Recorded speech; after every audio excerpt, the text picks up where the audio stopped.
Asia is a large continent, covering approximately 30% of the Earth's land area. The wealth of Asian nation in terms of its natural resources is unquestionable. It is also the world's most populous continent, with roughly 60% of the total population. Asia is increasingly the center of the world's economy. By 2040, the region could account for more than half global GDP. Despite its potential, Asia is the most disaster-prone region in the world. Nearly 45% of the world's natural disasters occur in the region. Natural disasters have taken the lives of millions of people throughout Asian history. In the current century, the total damage of Asia's natural disasters costed $1 trillion. Do you want to stand still and look away while the problem is there? We should be saving nature and people, changing minds, and reinforcing our future. In order to make that happen, the solution can't be done by itself. It needs to involve the government, academician, industry, community, and media. The impacts of natural disasters are complex and have broadly affected, experiencing temporary halts in some production sectors. This reinforces the negative impact on exports from the global economic slowdown, further undermining private sector confidence. The major causal sequence that caused by natural disasters require us to be aware and prepare as a whole. Therefore, we need to build a bridge, we need to tumble down walls, we need to collaborate and integrate. We want to make the connection work. How to work it out? Through this event, we are inviting stakeholders from all over the world to participate in disaster risk reduction. Adexco will deliver an international scale exhibition, high-level conference, education program, and joint exercise. Disasters affected a lot of things. Therefore, Adexco will engage disaster management from many perspectives. Asia Disaster Management and Civil Protection Expo and Conference will be held in GI Expo Kemayoran, Jakarta, and start doing your part today. Visit us on www.adexco.id. Take a chance, make a change.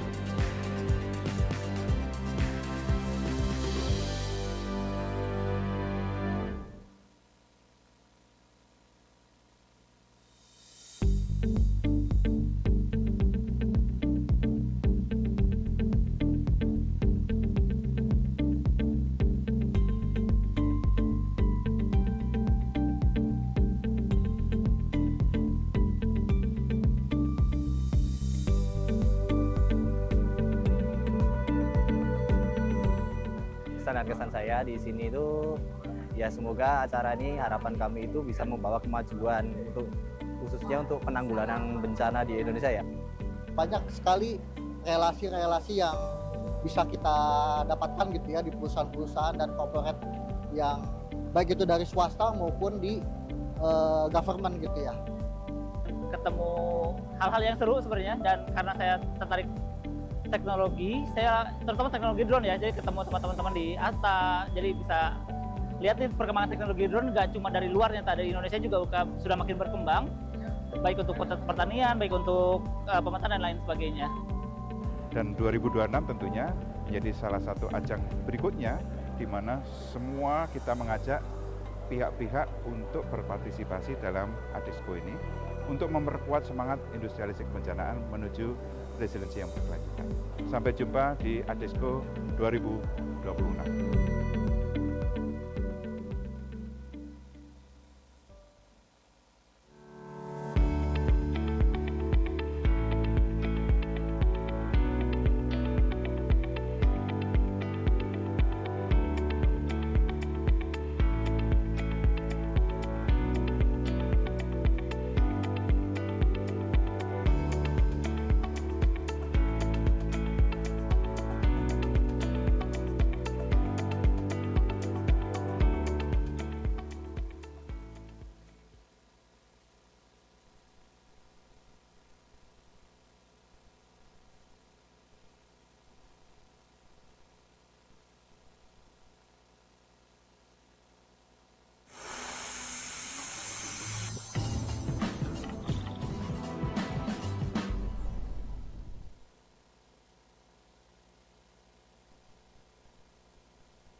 rekan saya yang akan menemani obrolan kita, yaitu Mas Andrian Cader.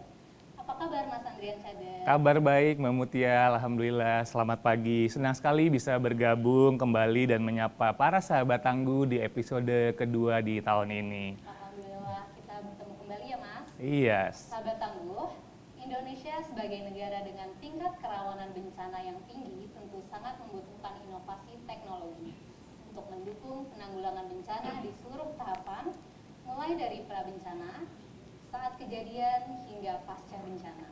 Betul sekali Mbak Mutia, apalagi kalau kita melihat data kebencanaan nasional. Setiap tahunnya kita didominasi oleh bencana hidrometeorologi yang menuntut kesiapan sistem respon yang cepat dan berbasiskan dengan data. Betul sekali Mas Andrian, tantangannya bukan cuma soal evakuasi, tapi bagaimana kita bisa punya mata yang akurat untuk memantau risiko di medan yang sulit dijangkau, baik sebelum, saat, maupun setelah bencana terjadi. Disitulah peran teknologi menjadi sangat krusial. Jika dulu drone mungkin hanya dikenal untuk dokumentasi atau hobi saja, sekarang fungsinya sudah meluas secara menyeluruh. Mulai dari pemetaan risiko yang presisi, monitoring dampak kerusakan secara real time, hingga operasi mendukung operasi SAR yang lebih efisien. Nah, bagi sahabat tangguh yang memiliki pertanyaan atau pengalaman, atau mungkin ingin tahu lebih dalam mengenai bagaimana teknologi udara ini bisa membantu daerah masing-masing, langsung saja tulis di kolom chat. Nanti tim kami akan memilih beberapa pertanyaan untuk dijawab langsung oleh para narasumber hebat kita. Sahabat tangguh juga perlu terus memantau berita dan informasi kebencanaan terkini sebagai bentuk kesiapsiagaan dan mitigasi. Karena update bencana, jangan tunggu jadi korbannya. Bicara soal fase penanggulangan bencana yang mulai dari prabencana, darurat, sampai ke pemulihan, data spasial itu sudah jadi kebutuhan yang tidak dapat ditawar lagi. Misalnya, di BNPB kita punya dokumen kajian risiko bencana dan peta risiko yang tentunya sangat bergantung pada akurasi data spasial. Begitu pula pada saat pasca bencana untuk melihat dampak dan melakukan monitoring evaluasi. Tentunya diperlukan data pemetaan yang cepat ya Mas Andrian. Betul sekali, setuju nih Mbak. Dan disinilah drone menjadi sebagai game changer. Bukan lagi sebagai alat hobi untuk foto atau video biasa, tapi juga sudah menjadi instrumen yang krusial untuk memastikan setiap kebijakan yang diambil berdasarkan data yang akurat, atau kita biasa sebut dengan data driven decision making. Betul sekali, apalagi sekarang drone itu sudah dilengkapi dengan fitur canggih seperti kamera thermal untuk mendeteksi suhu tubuh di medan yang sulit. Artinya, teknologi ini tidak bisa membantu kita menembus batasan yang dulunya dianggap sebagai penghalang dalam operasi SAR maupun mitigasi. Ya, tapi tentu saja tidak hanya soal kecanggihan alatnya nih Mbak Mutia. Yang tidak kalah penting adalah bagaimana data yang dikumpulkan dari drone tersebut bisa terintegrasi dengan baik untuk mendukung operasi di lapangan secara efektif dan efisien. Nah, pas sekali nih di momen kali ini untuk mengupas lebih dalam mengenai lompatan teknologi drone dalam mitigasi dan respon bencana, hari ini kita sudah kedatangan para narasumber yang sangat kompeten di bidangnya. Yang pertama ada Bapak Dr. Insinyur Udreh SEMSC, selaku Direktur Pemetaan dan Evaluasi Risiko Bencana, yang saat ini bergabung bersama kita di ruangan Zoom. Pak Udreh, apa kabarnya? Baik, halo sahabat tangguh. Terima kasih banyak telah mengundang. Terima kasih Pak Udreh sudah menyempatkan waktu meskipun melalui Zoom bersama kita.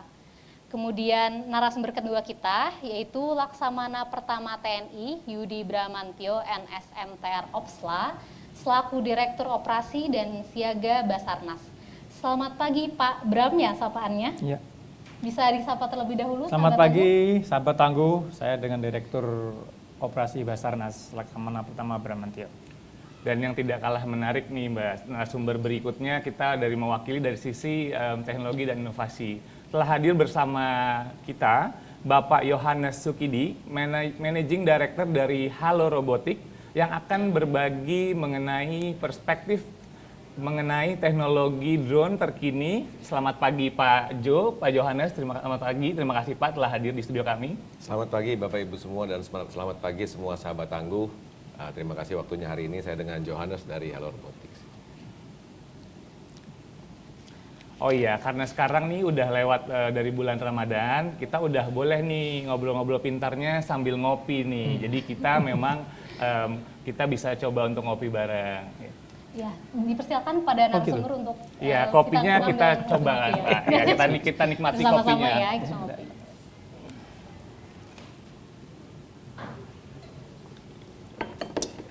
Ya, semoga Pak Udreh yang bergabung melalui Zoom juga tidak lupa menyeruput kopinya agar kita lebih santai dalam berdiskusi ya Pak. Diskusi kita kali ini pasti bakal sehangat kopi di meja kita. Kami juga mengundang sahabat tangguh untuk mengirim pertanyaan di kolom chat. Untuk sesi pertama ini akan kami mulai dengan pertanyaan untuk Bapak Udreh, yaitu dalam setiap tahapan penanggulangan bencana, Pak, ketersediaan data spasial itu kan menjadi hal yang penting ya, terutama untuk data spasial yang akurat. Nah, sebenarnya sejauh mana sih pemanfaatan data dari drone saat ini telah benar-benar terintegrasi dalam siklus manajemen risiko bencana kita, mulai dari pra, saat, hingga pasca bencana? Karena setahu saya drone ini sudah mulai digunakan di BNPB sejak tahun 2014 ya, Pak. Bagaimana sih teknologi udara ini benar-benar dimanfaatkan untuk mendukung pengambilan keputusan yang tepat dan bukan hanya sekedar menghasilkan tumpukan data saja. Baik, terima kasih banyak. Mungkin saya sedikit bercerita lebih daripada mungkin masa-masa di BNPB. Jadi memang satu hal yang tadi Mbak Muti sudah sampaikan, hal yang terpenting di dalam pemetaan itu adalah data spasial. Kelebihan data drone saat ini tentunya dia bisa memiliki data yang lokasi ya, tagging, lintang, dan bujur. Dan yang kedua tentunya yang tidak kalah pentingnya adalah tadi juga sudah disampaikan terkait dengan sensor. Jadi semakin saat ini sudah semakin banyak berbagai ragam sensor yang kita miliki sehingga akan cukup mempermudah kita. Dan yang tidak kalah pentingnya tentunya adalah bagaimana data yang dikumpulkan, karena cukup berbeda ya kalau kita membuat data dalam visual video misalnya dengan data yang memang dipergunakan untuk membuat sebuah peta atau tampilan-tampilan tematik yang berbasis data drone. Nah, saat ini sebenarnya sudah cukup banyak aplikasi atau implementasi yang ada, tidak hanya di BNPB tentunya, di dalam kegiatan misalnya di prabencana. Jadi di prabencana sendiri tentunya pemetaan yang sudah dilakukan dengan berbagai macam sensor tersebut bisa kita pergunakan untuk melihat misalnya topografi bumi. Pada saat sebelum kejadian tentunya ini menjadi penting untuk membuat sebuah model, tadi sudah disampaikan misalnya di kajian risiko, walaupun pada saat ini mungkin pemanfaatannya di dalam data yang bersifat global itu masih belum banyak. Jadi kalau kita lihat misalnya di dalam kegiatan kehutanan, misalnya di dalam melihat perubahan tata guna lahan, di daerah-daerah yang curam, itu data drone itu bisa dimanfaatkan, apalagi jika ada data lidar misalnya, atau pengamatan gunung api yang sifatnya juga bencana. Lalu misalnya drone kan tidak selalu yang terbang ya, jadi drone itu bisa di darat juga. Kalau kita lihat kemarin saya lihat di pameran di Adexpo juga ada anjing misalnya yang dalam bentuk robot, dan juga misalnya untuk memeriksa sesuatu yang memang sulit dijangkau oleh manusia, misalnya BTS yang listrik, bahkan sekarang dengan akurasi GPS yang ada itu sudah bisa melihat bagaimana bangunan itu apakah menjadi miring atau tidak. Jadi memang perannya bisa amat sangat banyak. Nah, dari data dari keadaan bencana tentunya saat ini kita seringkali memanfaatkan data drone ini. Mungkin nanti dari pencarian dan pertolongan mungkin Pak Bram bisa menjelaskan. Tapi pada dasarnya seperti di BNPB kita mengerahkan sekian banyak orang untuk mengumpulkan data. Apalagi kalau bencana hidrometeorologi itu kita sulit untuk memanfaatkan data satelit. Jadi ini kita bisa dapatkan data dengan mengerahkan pasukan drone, yang lalu datanya diolah dan dikumpulkan menjadi sebuah peta, baik peta yang sifatnya 2 dimensi, 3 dimensi, atau DEM misalnya ya, topografi. Dan kalau misalnya kita mau pergunakan data lidar dan juga bahkan bisa dipergunakan secara otomatis untuk menghitung kalau saat ini misalnya jumlah rumah, apalagi dengan teknologi AI ke depan itu makin sangat mudah bagi kita memanfaatkan wahana-wahana drone ini, apalagi kemampuan terbangnya juga sudah semakin jauh. Dan untuk pasca bencana, seperti misalnya pengalaman tadi situasi senyar, itu kita sangat memanfaatkan sekali drone ini sendiri untuk bisa misalnya untuk melihat daerah yang akan kita pergunakan sebagai huntap nantinya. Tentunya daerah ini harus bisa lebih aman dan juga dengan pengolahan data yang ada tentunya kita memahami bentuk topografinya sehingga memang kita meyakinkan lokasinya baik dan juga bisa mempergunakan data tersebut untuk memperkirakan berapa misalnya jumlah rumah yang bisa didiami di sana dan berbagai hal lainnya yang bisa kita pergunakan. Dan saat ini juga kita mempergunakan data-data yang sudah ada pada saat prabencana itu untuk proses-proses pemulihan di jembatan dan lain sebagainya. Ini kalau kita lihat memang cukup banyak sekali ya tentunya dan data ini yang mungkin memang perlu kita manfaatkan secara bersama itu nanti seperti yang pertanyaan pertama, bagaimana lalu data ini bisa terintegrasi, bisa kita pergunakan bersama, bisa kita olah untuk membangun yang lebih baik atau build back better. Demikian dari saya. Terima kasih. Ya, berarti selain drone digunakan untuk mengambil data, kemudian data ini bisa menjadi kebijakan yang terintegrasi di setiap fase kebencanaan ya Pak, terutama tadi dalam fase pemulihan juga, dalam penentuan lokasi hunian tetap, itu juga membutuhkan data drone ya, ternyata tidak hanya di fase darurat saja. Ya, jadi bisa lebih tepat di lokasinya yang mana, dan tadi disampaikan oleh Pak Udre bahwa drone ini udah punya multifungsi dia. Ya, betul. Nah mungkin sekarang kita bisa beralih ke Pak Bram nih Pak, mohon izin Pak. Kita bicara manajemen resiko ya Pak ya. Kita masuk ke sisi operasi di lapangan Pak. Ya. Kita tahu Pak bahwa ketika terjadi bencana, terkadang medan itu sulit untuk dijangkau.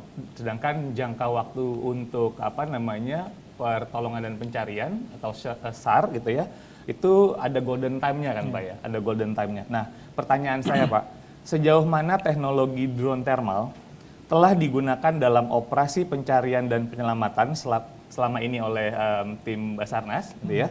Dan dari pengalaman Bapak langsung di lapangan ini Pak, seberapa signifikan perbedaan efektivitas pencarian jika dibandingkan dengan metode konvensional sebelum adanya teknologi drone Pak? Ya.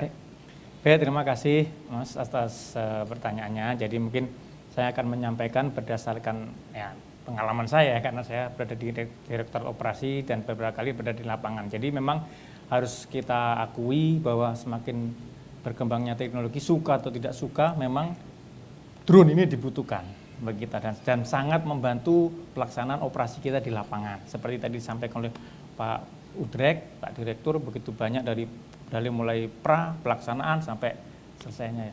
Nah, ketika di lapangan, khususnya pada saat pelaksanaan kami pada saat golden time tadi, dikejar waktu, kami amat sangat terbantu, khususnya pada saat awal kita harus melihat lokasi, mendeteksi, sebagai bantuan kami untuk asesmen ya, apa yang harus kita lakukan pada tindak aman ini sangat bermanfaat bagi kami dan sangat membantu kami, khususnya mungkin ketika itu berada di alam, bencana yang sifatnya seperti kemarin longsor ya, di medan-medan yang sulit, pegunungan, mungkin juga kecelakaan yang di laut, atau itu sangat membantu kami dalam rangka menentukan apa yang harus kami lakukan, tindakan apa yang harus kami ambil, karena pada saat awal kita pasti akan menerbangkan drone tersebut ya, untuk memetakan situasi terakhir seperti apa sih, kan gitu.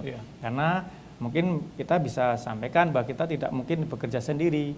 Rekan-rekan dari PMKG pasti memberikan masukan sebelumnya, kan demikian. Betul. Dari awal akan seperti ini, akan seperti khususnya yang bersangkut paut dengan tadi alat tadi ya, baik longsor, bencana di Gunung Kidul, kan demikian.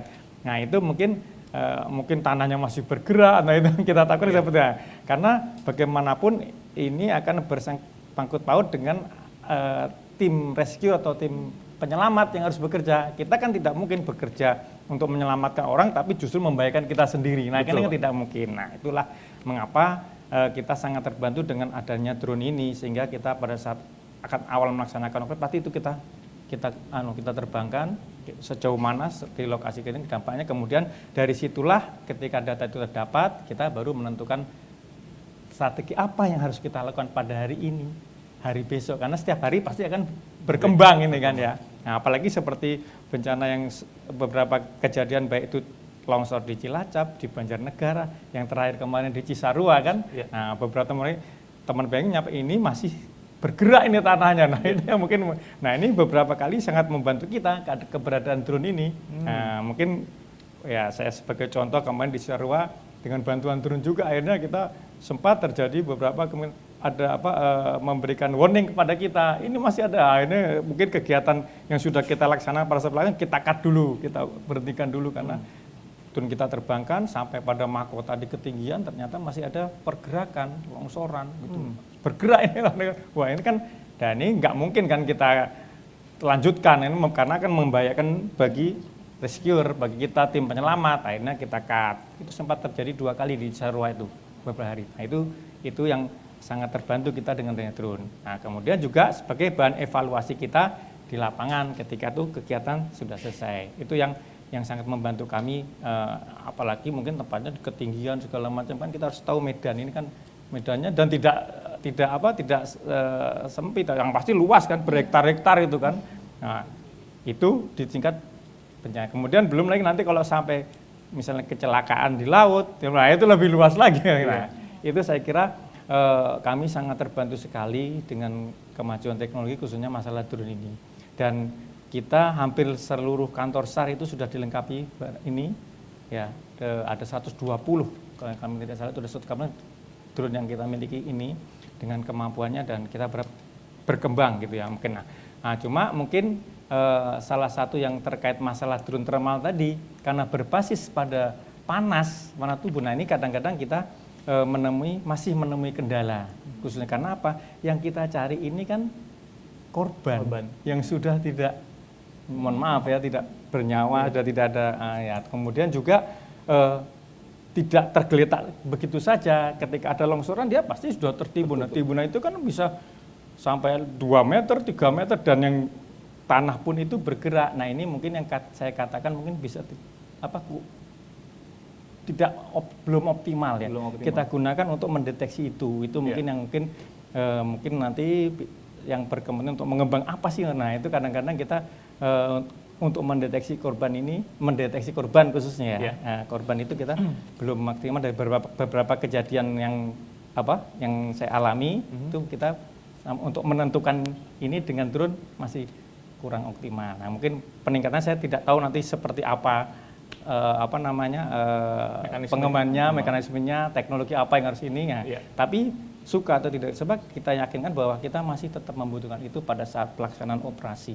Ya, itu mungkin kendalanya. Jadi mungkin ya kan macam-macam, bisa mungkin karena faktor juga medan yang tertutup, kemudian seperti saya tadi longsor tanahnya timbuhannya lebih dari 2 meter. Nah, ini mungkin kendalanya mungkin seperti itu. Sehingga kalau secara umum drone pasti kita membutuhkan dan sangat dibutuhkan. Tapi ketika masuk ke thermal ini mungkin yang harus kita mungkin pengembangan seperti apa, mungkin teman-teman yang menguasai teknologi mungkin Pak Ju lebih nah ini bagaimana supaya perlu lebih kajian kayak gitu Pak ya. Mungkin itu. Karena sudah itu tadi yang kita makan panas sudah hilang kalau sekalian lama berhari-hari kan gitu ya. Itu saya kira. Baik sekali Pak, berarti memang sudah banyak pengalaman ya terkait untuk operasi SAR yang dilakukan di lapangan ya. Jadi Bapak sampaikan dengan memetakan wilayah operasi pertama seperti itu, dipetakan dulu wilayah operasinya. Setelah itu Bapak petakan resiko operasinya juga nih.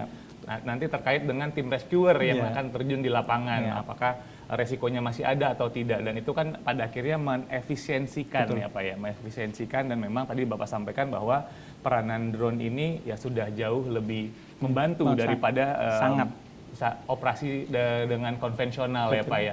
Kalau boleh tahu Pak, satu pertanyaan lagi Pak, sebenarnya apa sih Pak yang berdasarkan dengan pengalaman yang berjalannya operasi ini yang dibutuhkan dari tim rescuer, dari sisi search and rescue itu apa teknologi drone sebenarnya? Ya, gini, jadi jelas tadi pemetaan jelas. Nah, mungkin yang lebih sering mungkin sesuatu yang bisa karena yang kita hadapi ini kan sudah, mohon maaf kalau saya boleh kasarnya, sudah tidak bernyawa ya. Iya. Nah itu yang mendeteksi itu apa sih ini yang cocok karena kalau mungkin mungkin tadi saya bilang belum optimal karena panas tuh kan sudah nggak ada panas tubuhnya, sudah nggak ada. Terus kemudian juga objek ini pasti kan sudah ya kalau misalnya mohon maaf kalau mungkin di bencana seperti tadi longsor itu sudah tertimbunnya pun tidak mungkin lebih dari 2 meter sudah pasti tanah bergerak. Kemudian kalau misalnya kejadian itu di laut pasti sudah terendam, tenggelam segala macam basah sudah tidak ini. Kemudian ketika di reruntuhan pasti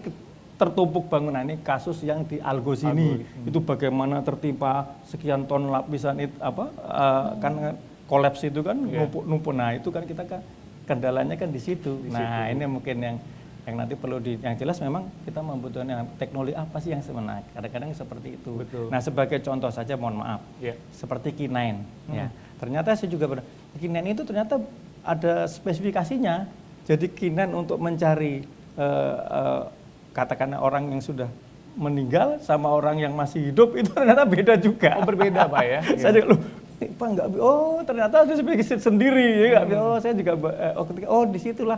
Nah, mungkin perlu juga nih di drone ini ya ketika untuk khusus yang sudah tertimbun sekian lama atau kan berkembang semakin hari kan semakin lama, otomatis kan mungkin kesulitan kita mencari. Belajar dari yang konvensional harusnya teknologi juga mengikuti Pak ya, jadi ada perbedaan gitu ya. Saya tidak tahu atau mungkin ada pelengkapnya yang kira-kira ini langsung ke Mas Jun ya menyampaikan memetakan bagaimana kondisi awal layernya seperti ini ketika belum terjadi ketika ini layer. Nah itu mungkin jadi sehingga kita ternyata tertutup di lapisan sekian tertimbunnya pada hari sekian. Nah harapan kan ada mungkin seperti saya kira mungkin beritahu mungkin beliau nanti menjawab itu mungkin bisa membantu kita seperti ini. Siap. Ya. Harapannya perkembangan teknologi untuk drone bisa ke arah sana Pak ke depannya ya. Iya. Mungkin sudah ada cuma belum diterapkan mungkin gitu Pak.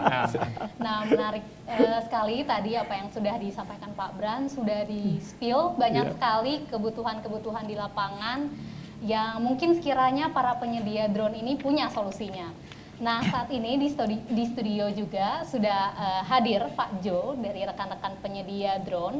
Nah Pak Jo, tadi berdasarkan penjelasan dari Pak Bram, sudah disampaikan ya tantangannya itu banyak sekali di tengah dinamika lapangan. Nah dari sisi inovasi, bagaimana sih perkembangan teknologi drone saat ini? Khususnya untuk membantu operasi SAR ya, dan sejauh mana solusi ini sudah mulai diadaptasi oleh instansi-instansi terkait. Silakan Pak Jo.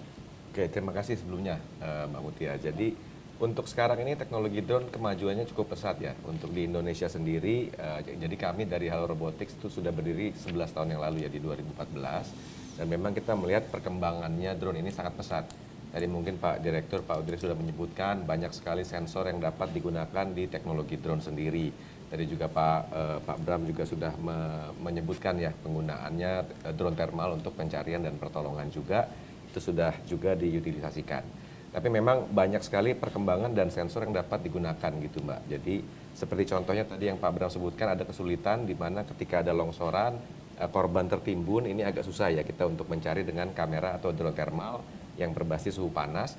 Ini dapat utilisasikan contohnya seperti teknologi LIDAR atau sensor laser untuk membantu pembuatan pemetaan 3 dimensi.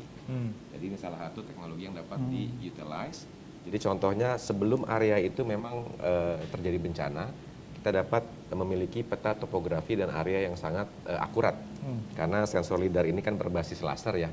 Jadi nanti setiap hari itu akan dapat dipetakan area tersebut dan kita dapat melihat apa perubahannya. Karena tadi Pak Bram menyebutkan tanahnya bergerak, setiap hari kondisi berubah, listrik juga kemungkinan besar itu down ya mati. Jadi kita sensor laser LIDAR ini dapat tetap memetakan walaupun tanpa kondisi cahaya sekalipun. Jadi siang dan malam ini kita dapat melihat perkembangan area tersebut seperti apa. Gitu. Jadi ya ini penggunaannya memang adopsi di lapangan sendiri. Ini pelan-pelan memang setiap tahun ada perkembangan di Indonesia. Jadi rekan-rekan dari Pak Bram, dari Basarnas pun, dari BNPB memang sudah mulai menggunakan teknologi drone. Dan memang teknologi ini kan setiap tahun cepat ya. Jadi sensor setiap tahun keluar baru. Yang dulunya digunakan oleh main aircraft, misalkan contoh pesawat berawak. Sekarang lama-lama sensornya menjadi kecil dan dapat dipasangkan di drone. Nah lalu contoh lain mungkin Ada juga salah satu sensor yang dapat dipasangkan di drone quadcopter yang ini memang fungsinya untuk mencari lokasi HP, Bapak Ibu. Jadi lokasi HP itu namanya memang IMSI catcher atau phone finder ya. Dan ini dipasangkan di drone. Dulunya ini penggunaannya di helikopter. Jadi pesawat berawak dan ini kita bisa mencari lokasi HP dimanapun gitu ya. Jadi seperti teknologi seperti BTS. Nah ini kita akan ngeping HP-HP yang memang tidak ada mendapatkan sinyal dan drone itu berfungsi sebagai BTS yang dimana kita ping handphone tersebut dan kita dapat menemukan lokasi koordinat XYZ-nya. Nah ini akan sangat membantu karena sekarang hampir 100% manusia atau masyarakat semuanya pasti bawa HP atau menggunakan HP dan untuk melakukan pencarian dan pertolongan selama HP-nya memang masih ada power nyala. Teknologi ini dapat difungsikan juga salah satunya menjadi sensor tambahan yang dapat diintegrasikan juga dengan drone. Seperti itu. Jadi tadi saya penasaran sedikit nih Pak. Iya. Tadi kan dikatakan bahwa perkembangan drone ini setiap tahun ada yang baru. Ya. Gitu ya. Nah, bila Basarnas ini memiliki satu drone dengan teknologi thermal, lalu mau mengupgrade drone tersebut itu perlu diganti spare partnya atau drone utuh atau bisa apa ya? Hanya sensornya melalui saja. softwarenya saja yang diupdate. Baik, itu pertanyaan bagus Mbak Mutia. Jadi terima kasih pertanyaannya. Nah, ada beberapa tipe opsi drone yang dapat mungkin diconsider ya. Jadi ada tipe drone yang memang dari sananya sudah fix dengan kamera thermal, misalkan drone-drone kecil yang sudah dengan kamera thermal atau dengan kamera pemetaan itu sudah fix biasanya. Tapi kalau untuk drone yang besar, jadi misalkan saya contohkan mungkin tipe seperti Matrix 400 gitu ya dari DJI, ini sensornya itu dapat diganti-ganti. Jadi misalkan hari ini kita mau pakai sensor lidar, kita tinggal copot aja, kita ganti sensor lidar untuk melakukan pemetaan. Atau besoknya kita mau pakai sensor optical, elektro-optical, ditambah dengan thermal, dan digabungkan dengan laser rangefinder dalam satu sensor aja, itu kita bisa langsung ganti pasang. Jadi di lapangan pun kita bisa ganti, nggak perlu ada integrasi yang sulit gitu ya, copot pasang baut itu nggak ada, itu pakai tangan aja itu bisa dilakukan. Nah, tapi walaupun teknologi drone itu berkembangnya cepat, cuman biasanya kalau produk yang kami bawakan di Indonesia memang supportnya itu cukup lama. Jadi seperti suku cadang, spare part dan sebagainya itu kita akan tetap maintain biasanya sampai dengan 5-7 tahun masih bisa. Walaupun biasanya per 2 tahun ada teknologi terbaru yang sudah dirilis atau keluar untuk dapat difungsikan juga. Itu sih salah satu contohnya seperti itu. Ya after sales service juga penting gitu kan. Jangan sampai ada drone tapi tengah suku-suku cadangnya nggak ada gitu ya Pak ya. Ya pada akhirnya tidak bisa difungsikan. Saya tertarik juga dengan tadi yang Bapak sampaikan dengan MC catcher ya Pak ya. Itu kan berarti dia kita kalau di operasi ini kalau analogi saya gitu ya. Berarti kan tiap masyarakat bawa handphone gitu kan, terus alat MC catcher-nya ditaruh di dalam drone untuk dia terbangkan, lalu dia compile data itu gitu. Jadi ketika ada sinyal dari handphone itu diindikasi bahwa di situ ada tubuh manusia gitu. Kurang lebih kayak gitu ya. Kurang lebih seperti itu dan juga dapat digunakan untuk preventif ya. Preventif. Jadi sebenarnya penanganan bencana juga kan salah satunya preventif. Iya. Artinya ketika ada orang hilang sebelum menjadi korban, nah ini kita melakukan pencarian dan pertolongannya selama dia masih hidup gitu ya, itu salah satunya. Jadi drone ini akan sangat membantu karena memang dapat mengcover area yang lebih jauh dan lebih luas yang tadinya mungkin kalau dengan konvensional kan memang lebih sulit gitu. Jadi menjadi alat bantu untuk tim di lapangan, khususnya teman-teman rekan-rekan dari Basarnas untuk mempercepatlah proses pertolongan dan juga pencarian seperti itu. Tim operasi di lapangan yang terkait kebencanaan siapapun pasti bisa menggunakan drone gitu ya. Untuk lebih cepat dan efisien. Harapannya seperti itu. Harapannya seperti itu. Betul, di tengah tantangan yang ada ya, ternyata drone ini bisa dimodifikasi sesuai dengan kebutuhan. Nah, sahabat tangguh, itu tadi sesi pertama dari ngobrol-ngobrol kita. Sebelum masuk ke sesi ngobrol selanjutnya, mari kita simak video berikut ini.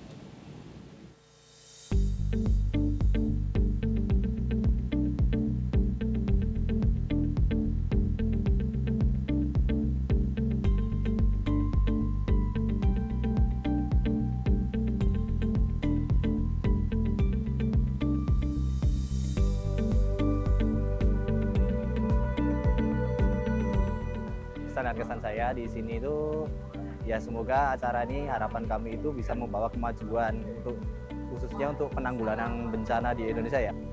Banyak sekali relasi-relasi yang bisa kita dapatkan gitu ya di perusahaan-perusahaan dan corporate yang baik itu dari swasta maupun di government gitu ya. Ketemu hal-hal yang seru sebenarnya, dan karena saya tertarik teknologi, saya terutama teknologi drone ya, jadi ketemu teman-teman di ASTA, jadi bisa lihat nih perkembangan teknologi drone nggak cuma dari luarnya, dari Indonesia juga sudah makin berkembang, baik untuk pertanian, baik untuk pemetaan dan lain sebagainya. Dan 2026 tentunya menjadi salah satu ajang berikutnya di mana semua kita mengajak pihak-pihak untuk berpartisipasi dalam Adexco ini untuk memperkuat semangat industrialisasi kebencanaan menuju resiliensi yang berkelanjutan. Sampai jumpa di Adexco 2026. Sahabat Tangguh, kita kembali melanjutkan perbincangan kita tadi. Kita tadi sudah membahas mulai dari integrasi data drone dalam siklus kebencanaan, efektivitasnya dalam mencari korban, serta inovasi terbaru di industri drone. Nah, dari diskusi tersebut, kita dapat melihat bahwa lompatan teknologi ini menjadi fondasi penting untuk meningkatkan efektivitas operasi di medan yang sulit. Nah, Mas Andrian, kalau kita bicara lebih lanjut, bagaimana sih sebenarnya strategi kita agar pemanfaatan teknologi drone ini bisa semakin optimal, tepat guna, dan benar-benar terintegrasi dalam sistem nasional? Iya, bicara integrasi teknologi nih, Mbak Mutia.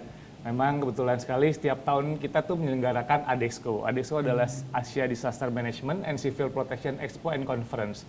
Platform ini bukan hanya sekedar pameran, tapi juga wadah bagi kita semua untuk berbagi praktik baik dan melihat langsung perkembangan teknologi peralatan kebencanaan terkini, termasuk salah satunya ada drone, yang dapat memperkuat kapasitas bangsa kita dalam merespon bencana yang akan datang.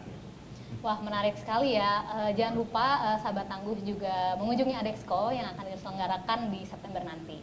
Nah, kembali lagi kita ke narasumber pertama kita, Pak Udreh. Tadi kita bicara soal data nih Pak. Mungkin bisa diceritakan lebih detail bagaimana sih pembelajaran dan praktik baik dari pengalaman di lapangan selama ini dalam memanfaatkan drone agar data yang dihasilkan itu benar-benar presisi untuk evaluasi penanganan, terutama dalam pengalaman menangani banjir dan longsor di Sumatera tahun lalu, Pak. Baik, itu pengalaman yang luar biasa banget ya. Saya menghabiskan waktu sekitar 2 bulanan di situ. Dan mungkin yang paling sulit itu kalau kita pas kejadian itu kan kita nggak punya data nih, gelap ya. Kalau gempa bumi misalnya, itu mungkin kita bisa pakai data satelit. Tapi repotnya kan kalau kayak sikon senyar yang sifatnya ada hidrometeorologi, rata-rata data satelit itu nggak bisa kita dapatkan dengan baik karena ketutupan awan. Nah, disinilah kita bisa merasakan, terutama nih terima kasih banyak nih sama relawan drone, karena pada saat kejadian itu di satu sisi data nggak ada, tapi kita butuh cepat ya, sampai 3 kali 24 jam itu kan waktu kritis kita untuk bisa melakukan penyelamatan. Nah, disinilah data drone itu amat sangat membantu, dan tentunya satu hal yang juga nggak kalah pentingnya adalah tadi yang juga sudah didiskusikan, data before dan after gitu. Jadi kalau misalnya sekarang ini kan kebetulan enak ya, kita sudah bisa lihat di Google Maps, di mana gitu, data-data yang udah cukup baru tuh. Tinggal pada saat kita mempergunakan data drone, sudah ada ancar-ancarnya lah. Jadi biasanya kita sudah buatkan dulu AOI-nya ya, yang kita bagikan ke teman-teman, yuk terbang beda-beda tempatnya, langsung nanti sore diolah datanya, langsung dibagi, dikumpulkan misalnya di Pusdatin, ditampilkan di Inaris atau di mana, sehingga ini bisa menjadi sebuah data yang kita bisa langsung cepat tuh membandingkan antara data sebelum dan sesudah, karena hal yang berbeda itu langsung bisa dideteksi dengan cepat. Nah, pembelajaran baik ini kita rasakan sekali di dalam kondisi di siklon senyar ini. Dan kemarin itu misalnya kebetulan kan banyak sekali sawah-sawah ya yang rusak. Dan itu juga masyarakat tuh bingung karena pematangnya udah hilang. Nah, kita bisa melakukan pemetaan, lalu diperlihatkan dengan data sebelumnya yang masih ada petak sawahnya, sehingga lalu masyarakat juga bisa melihat bagaimana dari data drone yang baru ini kita bisa melihat wilayah daerah-daerah yang luasnya malah kita langsung bisa dapat itu berapa sih luas hektarnya, karena memang sudah digigit sama teman-teman. Dan yang paling menegangkan pada saat kita punya rasa ingin tahu ini kondisi yang separah ini sebenarnya kejadian ini itu bagaimana kita bisa menjawab kenapa kok bisa terjadi sampai kondisinya 3 provinsi kena gitu misalnya, lalu kondisi kenanya juga nggak tanggung-tanggung, nggak parah sekali. Nah ini kita perlu mencoba untuk menerbangkan drone ya, kebetulan repotnya itu dalam beberapa hal. Kalau kita punya fixed wing bisa terbang lebih jauh, tetapi dia tidak bisa kita kontrol di daerah-daerah perbu kita itu yang hindari untuk bisa kena misalnya nabrak. Karena dulu pas waktu di Merapi kita pakai fixed wing nabrak lumayan tuh, hilang gitu kan 1 tahun baru. Nah ini kita mengupayakan pergi ke naik motor trail itu, naik sampai ke ujung supaya kita bisa mendapatkan data sebenarnya longsornya itu ada di mana, rusaknya itu separah apa, sehingga data tersebut bisa kita pergunakan untuk melakukan supaya memahami permasalahan yang ada, kita modelin lagi dengan kondisi yang sudah berubah sehingga kita bisa memanfaatkan itu dengan. Dan data drone ini kalau kita lakukan secara bertahap, kemarin itu kita juga sempat melakukan waktu tempat itu kita drone beberapa kali dalam 1 bulan sekali misalnya di daerah yang sama untuk bisa melihat seberapa jauh perubahan yang telah dilakukan dalam upaya-upaya kita melakukan perbaikan pasca kejadian bencana, atau kalau terjadi bencana berulang itu kita juga bisa melihat sendiri. Jadi ini beberapa hal yang saya rasakan sendiri, terutama juga misalnya bagaimana lalu drone yang besar ya, itu sebenarnya kan kemarin juga di Adexpo ada tuh yang DJI yang besar sekali yang punya potensi sebenarnya ke depan. Dari data yang sudah kita olah tadi, kita tahu daerah yang misalnya terputus ya, ini yang salah satu manfaat yang penting dari drone itu kan kalau daerah-daerah yang terputus itu nggak bisa kita jangkau, kita pakai drone, lalu nanti pakai drone besar bisa kita upayakan untuk membantu masyarakat untuk mendapatkan misalnya bantuan, dukungan, makanan dan obat misalnya. Dan beberapa hal yang lainnya itu memang kita rasakan sekali, misalnya untuk membantu juga membuat jembatan nih, misalnya jembatan itu kan sudah terpisah tapi kita butuh cepat untuk menyambungkan kembali, butuh perhitungan yang cukup rinci, misalnya seberapa jauh jembatan ini perlu kita bentangkan, dan itu pun bisa kita manfaatkan dengan baik. Nah, satu poin mungkin yang saya sangat harap juga gitu ya, kalau sekarang saya ngajak teman-teman tuh kalau ke lapangan BPBD di drone dong, terus kita ngajarin mereka gimana caranya memanfaatkan drone yang untuk pemetaan, karena pemetaan ini kan nggak sukar sebenarnya ya, orang drone itu kita buatkan tracknya, dia terbang sendiri dan pulang sendiri. Mungkin kita perlu hati-hati sedikit pada saat pulang supaya dia bisa presisi. Dengan demikian kalau misalnya nanti daerah sudah biasa bukan drone, mereka perlu melakukan rutin nih, misalnya ngecek sungai, ngecek tempat-tempat yang kemarin rusak itu, lalu misalnya ada perubahan-perubahan yang terjadi itu, dirutinkan saja itu kita lakukan. Jadi data perubahan yang ada, kondisi yang ada itu menjadi catatan yang baik, dan kita lakukan nanti untuk perencanaan ke depan. Nah ini yang saya rasa memang perlu kita sosialisasikan untuk melek ngedrone, karena pada dasarnya harga juga memang walaupun agak mahal tapi cukup terjangkau kalau lewat institusi. Melakukannya juga cukup mudah, paling yang kita deg-degan kalau pas terbang ternyata dia hujan gitu. Makanya saya suka bilang ke teman-teman itu, kalau menerbangkan drone itu kita kayak punya pacar, nanti dia pergi, kita ikhlas aja kalau nanti dia balik atau enggak ya, karena memang risiko kehilangan itu di lapangan itu cukup besar, dan memang pasti deg-degan siapapun yang terbangin itu, beter itu untuk sampai nunggu. Kadang-kadang kan dia nggak balik, ya kita tunggu, tapi drone itu kan dia bisa balik setelah misalnya kalau udah sekian lama baterainya sudah tidak cukup, dia akan pulang sendiri. Jadi kita tinggal mode pasrah untuk menunggu dia pulang. Tapi terlepas dari itu, tadi sudah disampaikan, teknologi ini sudah semakin maju, sensor sudah semakin banyak, dan tinggal bagaimana kita konsisten dalam mengelola data ini agar bermanfaat baik di saat maupun pasca bencana. Demikian. Baik, ternyata menarik sekali ya dari pengalaman penanganan bencana di tahun lalu, kita bisa melihat bahwa sebenarnya yang menggunakan drone ini bukan hanya dari pihak pemerintah saja, tapi dari relawan, dari instansi lain, dari pihak swasta, sehingga keterlibatan pentahelix ini benar-benar terasa ya dalam penanganan bencana. Ya, jadi memang banyak sekali fungsi drone tadi yang disampaikan Betul. juga oleh Pak Ode, dan tadi kita juga udah bintang-bintang nih. Jadi memang banyak sekali. Selanjutnya saya ingin ke Pak Bram, mohon izin nih Pak. Kita bicaranya dalam konteks kebutuhan penanganan bencana yang berkelanjutan. Tadi kan jangka panjang ya Pak ya. Tadi kan sudah disampaikan bahwa fungsi drone itu sangat banyak sekali gitu ya. Nah, bagaimana Pak Bapak melihat investasi teknologi drone ini untuk jangka panjang, terutama bagi instansi Bapak gitu ya, untuk Basarnas, untuk memperkuat kapasitas dari search and rescue-nya nih Pak. Menurut Bapak bagaimana Pak? Ya, terima kasih.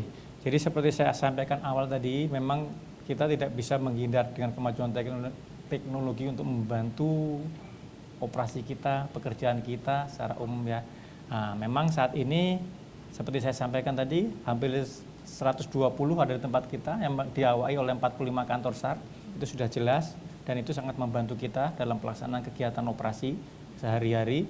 Kemudian ke depan kita mungkin sangat berharap seperti yang tadi saya sampaikan ya, Pak Jo juga menyampaikan tadi kan, teknologi ini berkembang semakin cepat semakin ini. Nah, harapan kita mungkin kalau saya tidak Pak Jo menyampaikan mungkin itu yang kita miliki itu mungkin sudah 3 tahun, 4 tahun yang lalu, karena ini berkembang, harapan saya mungkin ke depan untuk mengefektivitaskan kerja kami, para Basarnas, tim rescue ini, harapannya ya mungkin bisa berkembang kemampuannya. Karena kalau kita mengandalkan pada yang 4 tahun kita gunakan, sudah pasti tertinggal kan demikian.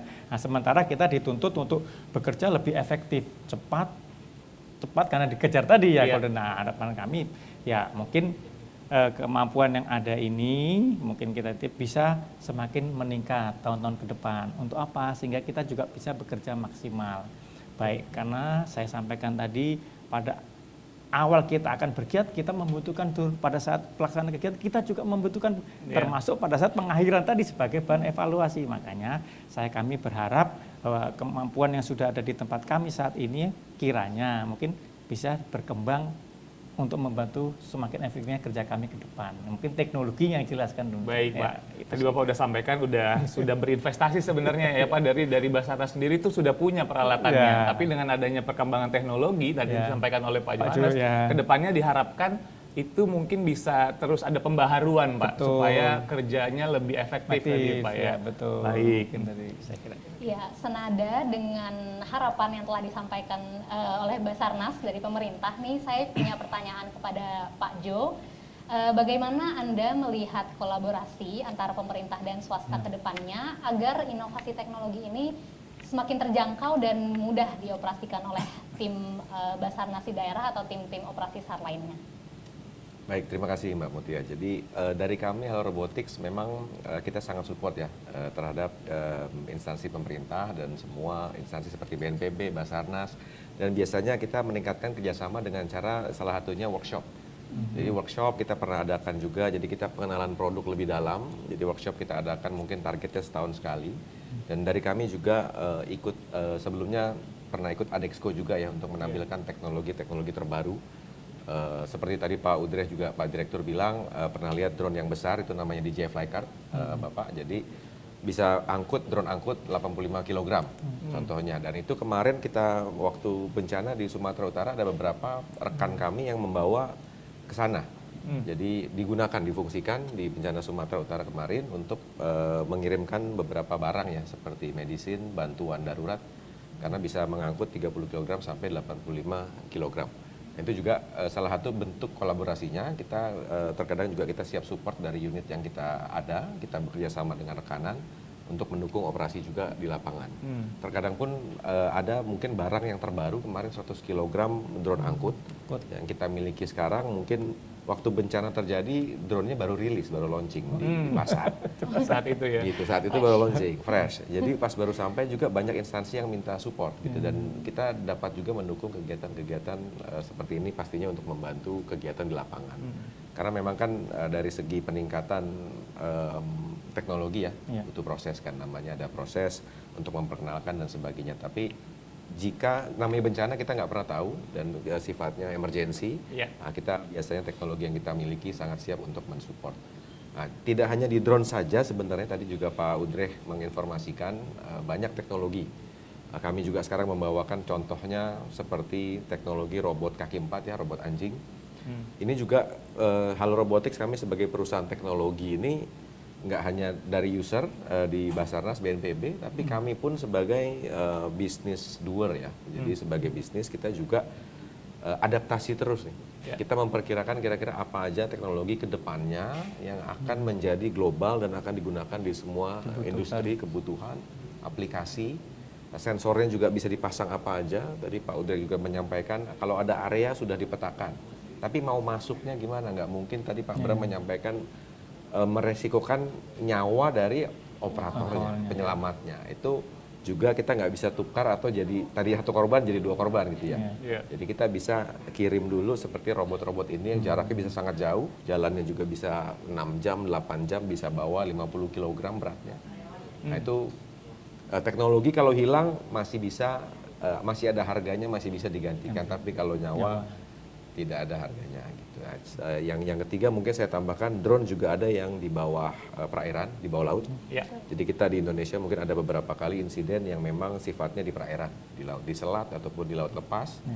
Nah kita juga ada teknologi ROV kecil, jadi 30 kg. ROV itu remotely operated vehicle, jadi bisa nyelam ya. Jadi nggak hanya di surface, bisa nyelam, dia bisa membawa kamera, pastinya terpasang itu kamera visual. Penglihatan jelas, dilengkapi dengan lampu tembak, lampu sorot untuk di bawah air, dan juga bisa dipasangkan banyak Pak. Jadi sensor sonar untuk pemetaan 3 dimensi di bawah laut, jadi seabednya, dasar laut bisa dipetakan.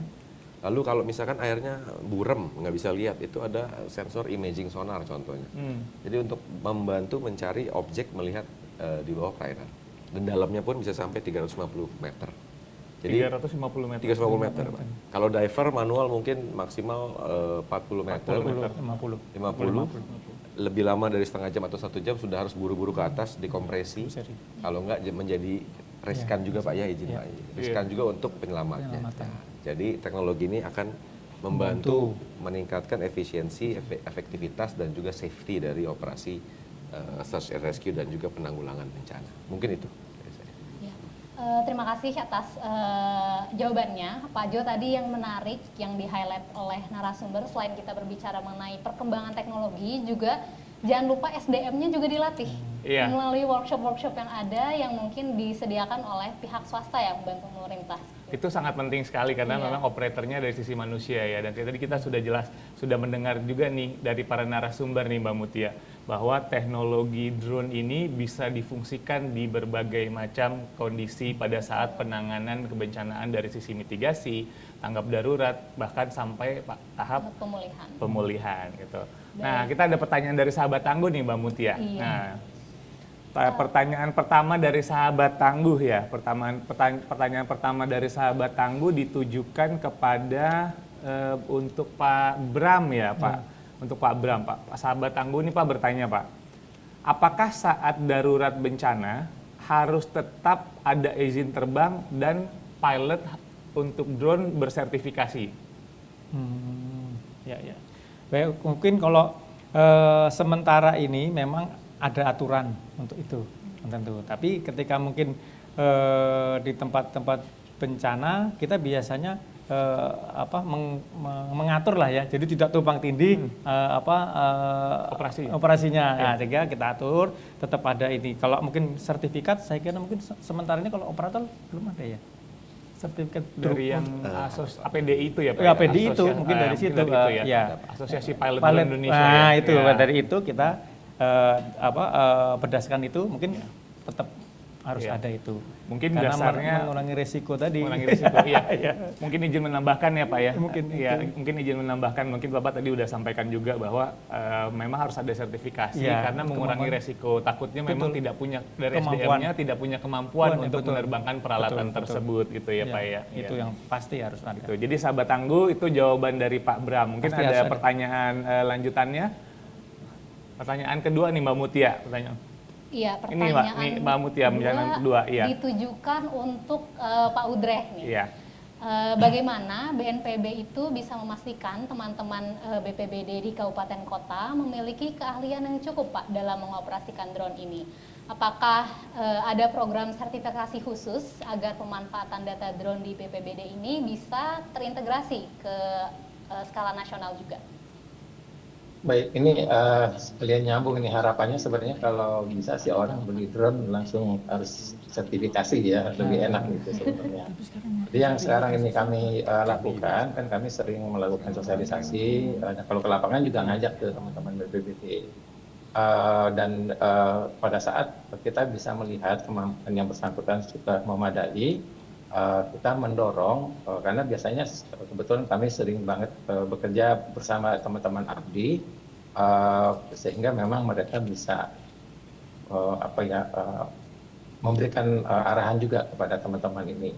Dan belakangan sebenarnya kita sudah mencoba juga untuk melakukan upaya-upaya yang sifatnya memang disertifikasikan secara bersama. Tapi yang mendasar sekarang sebenarnya adalah bagaimana BPBD itu punya kesadaran terlebih dahulu, nggak takut, punya keberanian, dan lalu kemudian dia bisa mendorong biar setiap BPBD punya drone tersebut, dan lalu memang ini harus paham peraturan sehingga kenapa sertifikasi itu juga perlu dilakukan. Iya.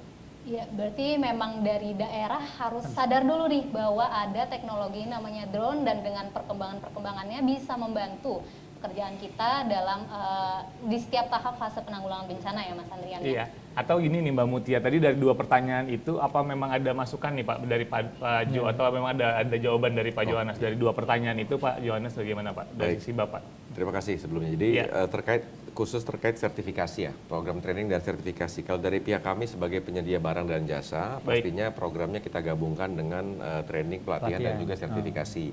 Tapi untuk sertifikasi resmi di Indonesia memang masih keluarnya dari Kementerian Perhubungan, itu dari DKPPU. Jadi Direktorat Kelaikudaraan dan Penerbangan Pesawat Udara. Jadi DKPPU, dan itu memang kalau kita masuk ke website mereka Sidopi itu ada sekarang kalau nggak salah 11 atau 12 rekan yang memang diakui untuk memberikan pelatihan resmi untuk mendapatkan sertifikasi remote pilot. Jadi kalau kami PT Halo Indah Perma itu nomor 7, jadi USTC nomor 7 kami juga approve Pak. Jadi kami biasanya sifatnya lebih private ya, jadi satu instansi kita akan kirim orang ke lapangan. Kalau kita juga bekerja sama dengan APDI, ya, jadi APDI itu asosiasi yang paling tua dan paling lama. Bukan hanya tua tapi modern juga maksud saya. Jadi perusahaan asosiasi paling besar yang untuk pertama. Jadi memang banyak rekan-rekan juga di sana dan mereka juga dapat menyediakan sertifikasi ini bersama dengan Kementerian Perhubungan DKPPU tadi. Gitu. Jadi APD ini menangnya memang mereka kan ada cabang-cabang di nasional ya. Nah, kalau kami basisnya di Jakarta, tapi biasanya kami mengirimkan tim ke daerah keliling biasanya kita untuk melakukan sertifikasi gitu. Jadi ya. Jadi begitu sahabat tangguh, jawabannya lengkap nih dari instansinya, terus juga dari sisi penyedia ya dari sisi perusahaan. Jadi memang untuk terkait sertifikasi dan beberapa pertanyaan tadi sudah terjawab ya Mbak Mutia. Ini ada lagi pertanyaan? Untuk Pak Bramantio dan Pak Udrek nih. Apakah masyarakat umum atau komunitas relawan drone bisa ikut berkontribusi untuk mengirimkan data hasil pantauan saat terjadi bencana, dan bagaimana sih alur koordinasi agar data tersebut bisa divalidasi dan juga digunakan untuk analisis? Oke, ini jadi pertanyaannya ke Pak Bram dulu nih ditujuin, dan nanti baru Pak Udreh ya yang jawab ya. Mungkin saya jawab. Jadi memang selama ini kepedulian rekan-rekan kita menyebutnya potensi ya, rekan-rekan yang ada di yang ikut membantu itu cukup besar ketika terjadi permasalahan bencana khususnya di Indonesia ini, kepeduliannya cukup sangat ini. Nah, termasuk mungkin salah satu teman-teman ini komunitas drone ini biasanya mereka langsung rame-rame. Nah, memang kita di samping kemampuan kita mungkin beberapa minta menawarkan diri membantu, kita tidak ada masalah, siapapun akan kita akomodir. Nah, biasanya ketika itu masuk, seperti saya sampaikan tadi, kita pastikan setiap akan melaksanakan tindakan, kita akan asesmen dulu, kemudian apa yang harus kita lakukan. Nah, ini biasanya teman-teman itu ikut kita kumpulkan, kita ajak untuk briefing pagi, apa yang harus kalian lakukan. Tentunya tidak mungkin semua bersama-sama rumah ini kan tidak mungkin. Nah, disitulah kita atur shiftnya, kapan terbang, karena mungkin apalagi bencana ini harus kita memonitor terus, mungkin kalau perlu 24 jam. Nah, itu disitulah kita atur kapan kamu bergerak, kapan kalian ini. Nah, itu kita atur seperti itu.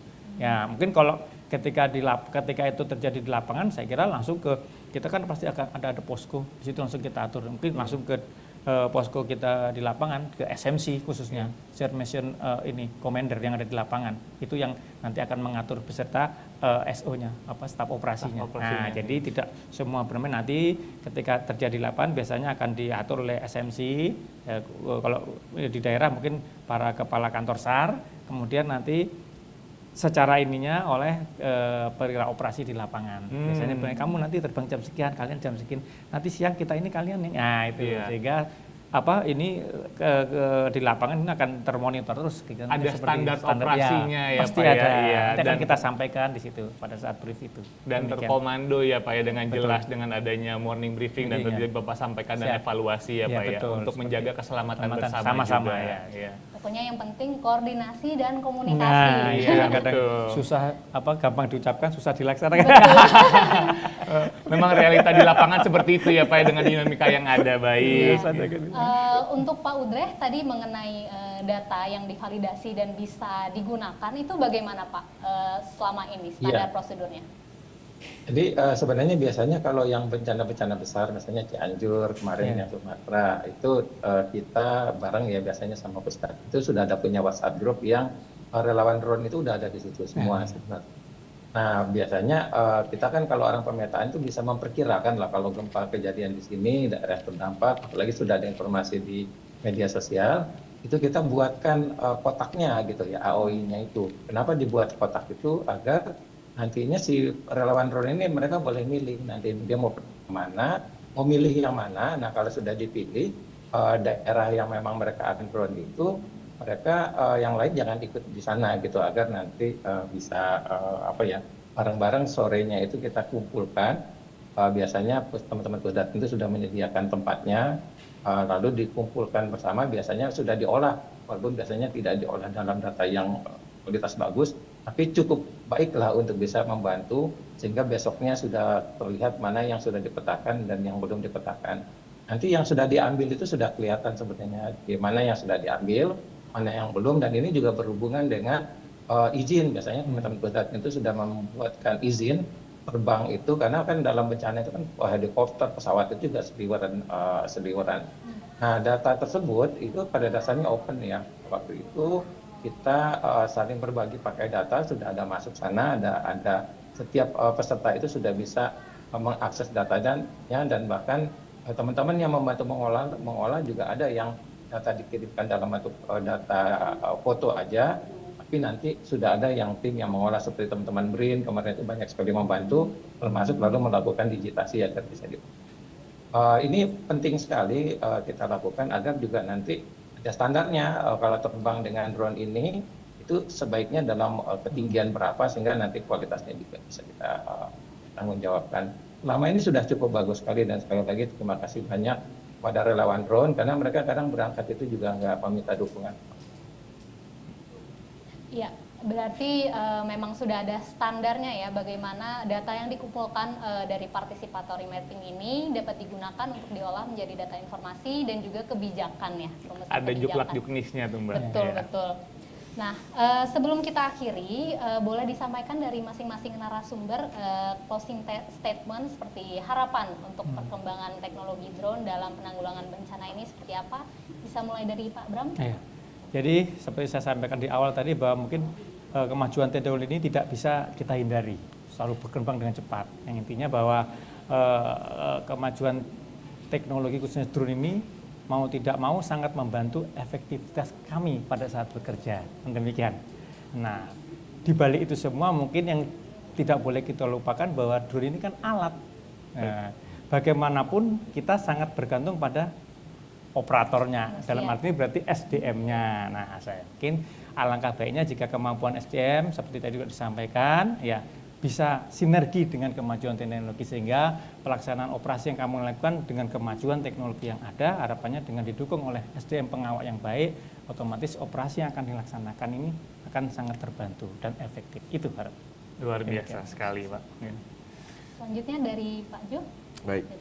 Jadi mungkin dari saya mewakili Halo Robotics ya, dari kami perusahaan walaupun kami sifatnya bisnis, tapi harapan kami itu teknologi yang kami bawakan di Indonesia ini dapat benar-benar membantu meningkatkan efektivitas, efisiensi dan juga safety Dari operasi salah satunya pasti utamanya di disaster relief sama search and rescue. Jadi nggak hanya di situ saja, sebenarnya semua sektor kita ingin membawakan teknologi yang berguna juga untuk kemanusiaan gitu ya. Jadi nggak hanya untuk ya jualan dan sebagainya, tapi teknologi ini memang benar-benar dapat digunakan untuk meningkatkan tadi efektivitas dan juga safety dari operasi. Khususnya Indonesia ini areanya besar, luas dan juga forestnya juga hutannya banyak yang masih dense, tidak terjangkau, sulit untuk dijangkau. Jadi drone ini semoga dapat membawakan manfaat yang bagus juga untuk masyarakat. Gitu. Paling itu dari kami. Terima kasih. Baik, terima kasih. Dan selanjutnya closing statement dari Pak Udreh yang bergabung di Zoom. Silakan Bapak. Ya, pesan saya rekan-rekan sahabat tangguh, yuk kita melek digital, yuk kita melek bergeotagging, berposisi, dan yuk kita pergunakan data drone, karena foto-foto yang ada di drone maupun video saat ini sudah ada titik koordinatnya, sehingga amat sangat membantu karena kita pasti selalu perlu tahu terkait dengan bencana itu apa yang kita sebut dengan di mana. Yuk ya, bantu kita bareng-bareng. Terima kasih. Baik, terima kasih Pak Udreh, Pak Jo, dan Pak Bram atas closing statement-nya. Sahabat Tangguh, tidak terasa kita sudah di penghujung acara. Terima kasih kepada Pak Udreh, Pak Bram, lalu Pak Jo, dan semua sahabat Tangguh yang telah menyaksikan. Semoga obrolan kita hari ini memberikan pemahaman dan insight baru mengenai inovasi drone untuk kemanusiaan. Dan jangan lupa catatkan diri dan daftarkan diri kalian pada Adesco di J-Expo Kemayoran pada tanggal 9 sampai 12 September di 2026. Untuk update berita seputar bencana dan Adesco, silahkan follow sosial media BNPB Indonesia dan adesco.id. Ya, terus saksikan Ngopi Bareng, ngobrol pintar bareng BNPB, karena update bencana jangan tunggu jadi korbannya. Saya Mutia Ridwan. Dan saya Andrian, kami pamit undur diri. Wassalamualaikum warahmatullahi wabarakatuh. Salam tangguh, salam kemanusiaan.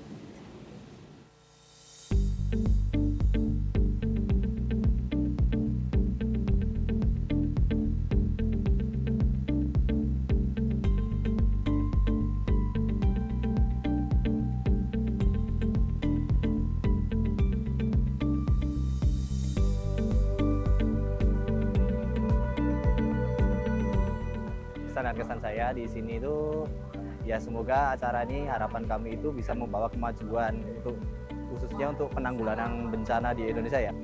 Banyak sekali relasi-relasi yang bisa kita dapatkan gitu ya di perusahaan-perusahaan dan corporate yang baik itu dari swasta maupun di government gitu ya. Ketemu hal-hal yang seru sebenarnya, dan karena saya tertarik teknologi, saya terutama teknologi drone ya, jadi ketemu sama teman-teman di ASTA, jadi bisa lihat nih perkembangan teknologi drone nggak cuma dari luarnya, dari Indonesia juga sudah makin berkembang, baik untuk pertanian, baik untuk pemetaan dan lain sebagainya.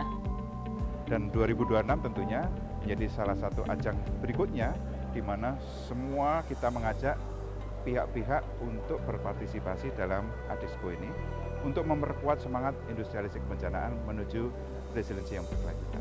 Sampai jumpa di Adesco 2026.